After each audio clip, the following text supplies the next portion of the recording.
think kind of a primo example of necessary pain would be something in the case of like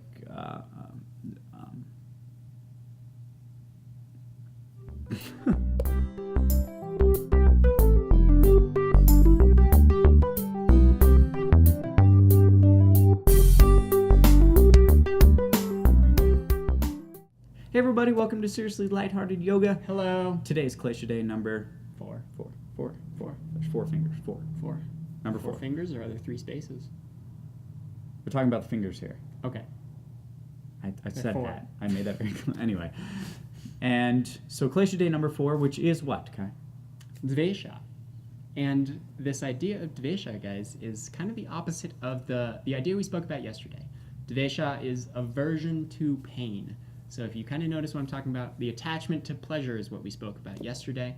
And this is just the opposite action where you're avoiding something because it's not pleasurable, essentially. Mm-hmm. Remember when we spoke yesterday how pleasure is sort of like an aspect of the ego. Pain is also a similar contouring aspect of our egos.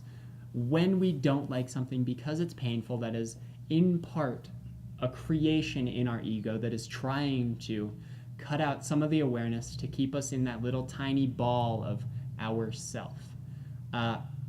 In yoga, we're always trying to break out of that little ball. So, notice in your practice things you find painful, as we spoke about yesterday, with poses that feel great.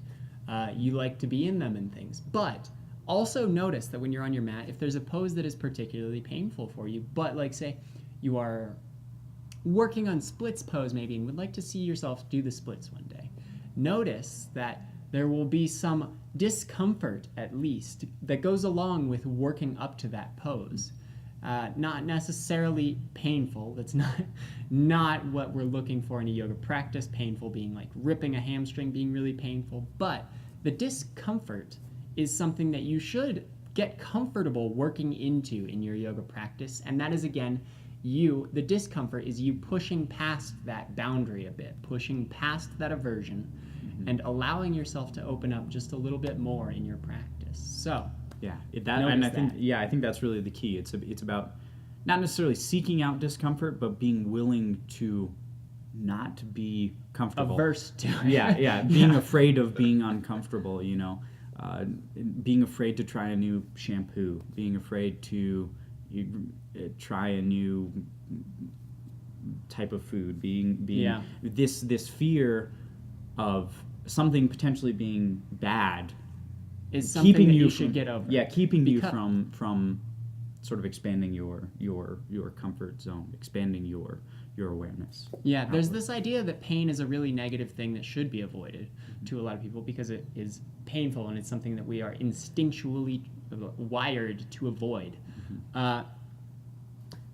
Not all pain is bad.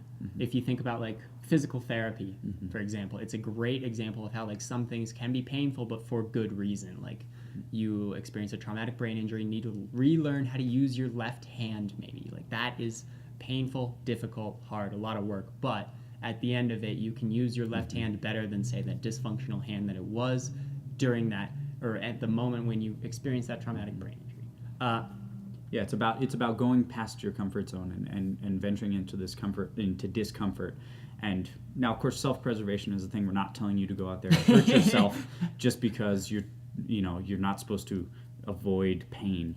No, you don't need to go jump off a building, just because, It'll give you a painful experience. Yeah, that's the cult of suffering. Yeah. That doesn't need to happen. But like we were saying, it's about kind of occasionally stepping into the discomfort zone, stepping outside of your bubble, trying something new, doing something different, doing something that makes you feel a bit uncomfortable.